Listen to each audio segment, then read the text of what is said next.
लोकसभा चुनाव से पहले नीतीश कुमार ने चौंकाते हुए बीजेपी के साथ गठबंधन कर लिया है। चूंकि बीते 2 दशकों से बिहार की राजनीति नीतीश कुमार के इर्द गिर्द घूमती रही है, इसलिए इसकी चर्चा देश में हो रही है।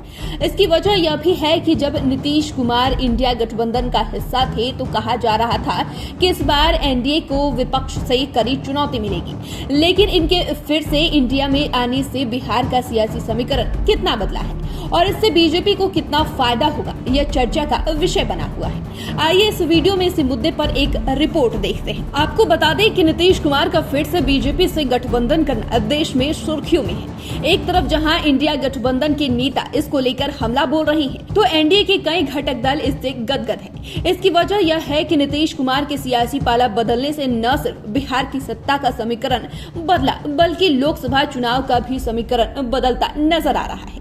देखें तो नीतीश कुमार के पाला बदलने के साथ ही अब इंडिया के सामने बीजेपी, जेडीयू के साथ साथ चिराग की पार्टी लोजपा रामविलास, पशुपति की रालोजपा, जीतन राम मांझी की हम और उपेंद्र कुशवाहा की पार्टी आरएलजेडी के गठबंधन की कड़ी चुनौती होगी। वहीं विपक्ष इंडिया गठबंधन में अब आरजेडी, कांग्रेस और वामपंथी दल ही बचे हैं। इस तरह बिहार में 2019 के लोकसभा चुनाव की तर्ज पर ही गठबंधन वाली स्थिति दिख रही है। बस फर्क यह है कि कुशवाहा और मांझी पिछले चुनाव में महागठबंधन के साथ थे, लेकिन अब एनडीए के साथ है। ऐसे में बीजेपी के नेतृत्व वाली एनडीए इसमें शामिल दलों की स्थिति के अनुसार मजबूत दिख रही है। वैसे भी मीडिया रिपोर्ट्स के अनुसार बिहार में बीजेपी के आंतरिक सर्वे में लोकसभा चुनाव को लेकर अच्छा फीडबैक नहीं मिल रहा था।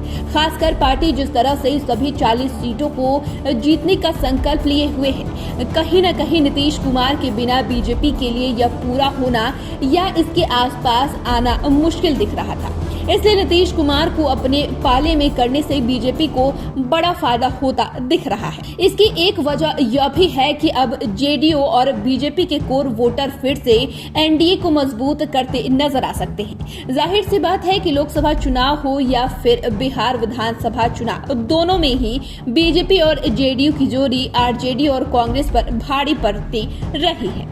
देखें तो महागठबंधन के पास अभी तक वाईएम का मजबूत समीकरण नजर आ रहा था, लेकिन नीतीश कुमार की वजह से कुछ मुस्लिम वोटर महागठबंधन से छिटक सकते हैं। वैसे बीजेपी का साथ मिलने और राम मंदिर निर्माण का लाभ अब जेडीयू को भी मिल सकता है, यानी कि बीजेपी और जेडीयू दोनों को एक दूसरे का लाभ मिलता नजर आ रहा है। हालांकि बिहार में हुए इस उठापटक को जनता कैसे लेती है, वैसे चुनावी रणनीतिकार प्रशांत किशोर ने भी इस मुद्दे पर बड़ा बयान दिया है। उन्होंने तो नीतीश कुमार पर तीखा हमला बोलते हुए बीजेपी को भी पलटने वाली पार्टी बताया है। प्रशांत किशोर ने कहा कि इंडिया ब्लॉक को धाराशाही करने के लिए बीजेपी ने यह कदम उठाया है। वैसे उनका कहना है कि लोकसभा चुनाव में बीजेपी को बड़ी जीत मिलेगी और इसमें सबसे बड़ा फैक्टर खुद नरेंद्र मोदी होंगे। लेकिन प्रशांत किशोर ने यह भी दावा किया कि 2025 के चुनाव में ये गठबंधन नहीं चल पाएगा। उनके अनुसार नीतीश कुमार को फिर से एनडीए में शामिल करने से बीजेपी को बड़ा नुकसान होगा।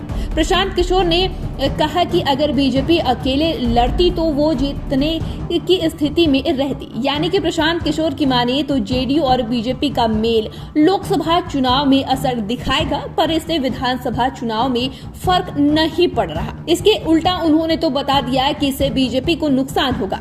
इस तरह नीतीश कुमार के पाला बदलने के बाद से देश की राजनीति गर्म है। अब देखना यह है कि लोकसभा चुनाव में नीतीश और मोदी की जोड़ी कितना कमाल करती है। तो फिलहाल के लिए इतना ही। चैनल को सब्सक्राइब कर ले, फेसबुक पेज को लाइक कर ले। वीडियो देखने के लिए आपका शुक्रिया।